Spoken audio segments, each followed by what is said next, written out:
Paz do Senhor, irmãos. Deus abençoe toda a igreja, Deus abençoe esse dia, seja para a honra e glória do Senhor. Dia em que muitos de nós temos a oportunidade de mais intensamente se dedicar a Deus, no que diz respeito ao evangelismo, no que diz respeito à adoração na capela. Então, que nós possamos ter um dia bem produtivo para a glória de Deus. Eu queria ler e deixar para a reflexão dos irmãos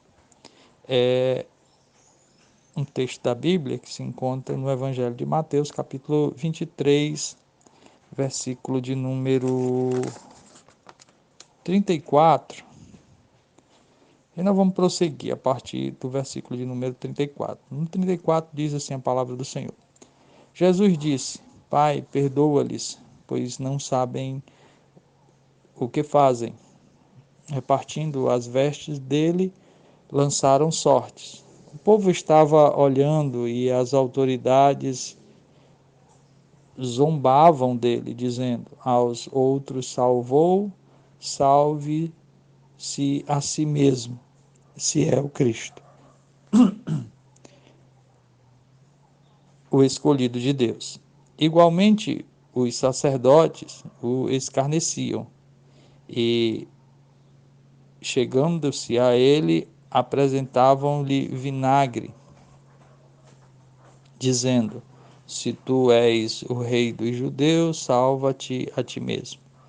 Também por cima dele estava uma inscrição em letras gregas, romanas e hebraicas: este é o rei dos judeus. Um dos criminosos crucificados o insultava, dizendo: se tu és o Cristo, salva-te a ti mesmo e a nós. Mas o outro o repreendeu, dizendo: tu nem ainda temes a Deus, estando na mesma condenação? Nós, na verdade, com justiça pelos nossos Nós, na verdade, com justiça, pois recebemos o que os nossos feitos mereciam, mas este nenhum mal fez. Então disse: Senhor, lembra-te de mim quando entrares no teu reino.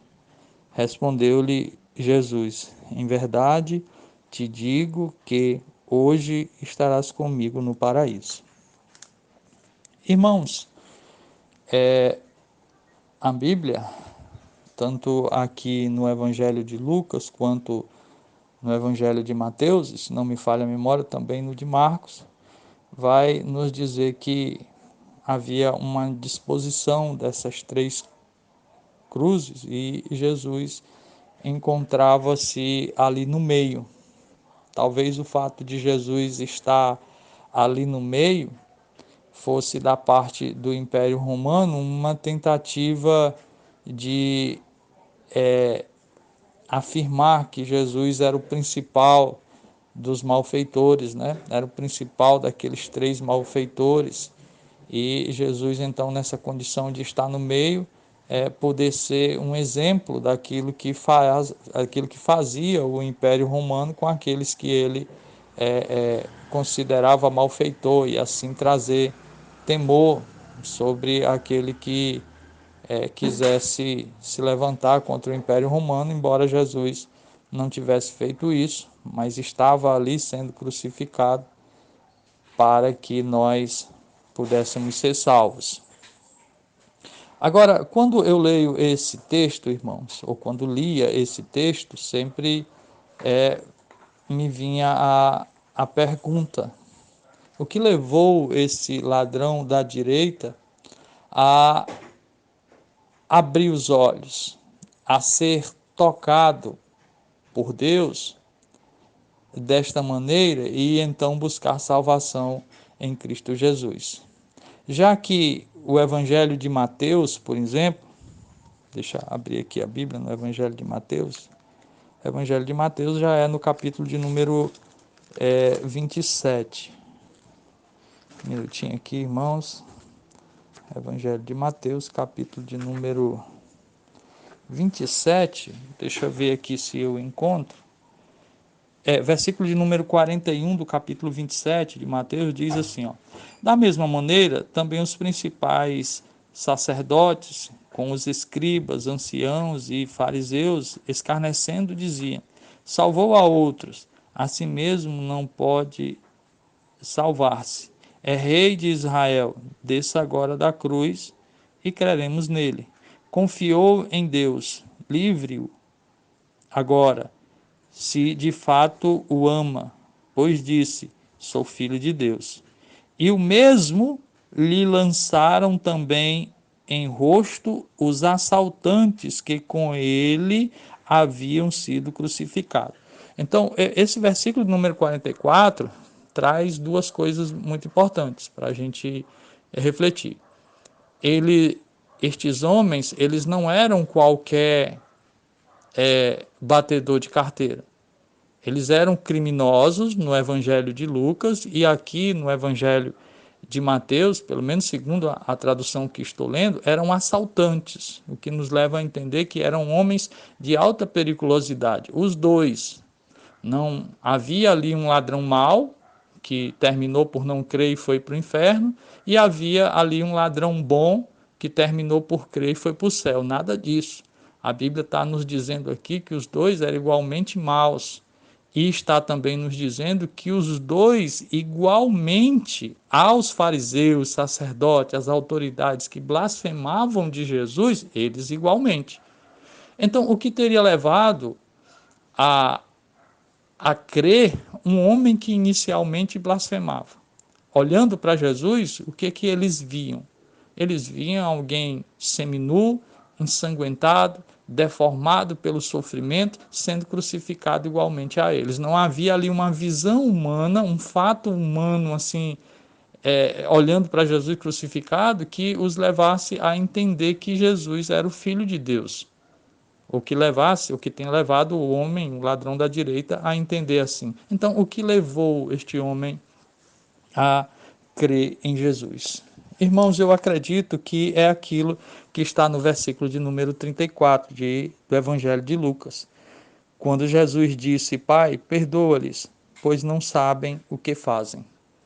Eu creio que foi dessa situação que o Espírito de Deus se utilizou para abrir os olhos daquele homem. Aquele homem tinha Jesus como um impostor, como um criminoso.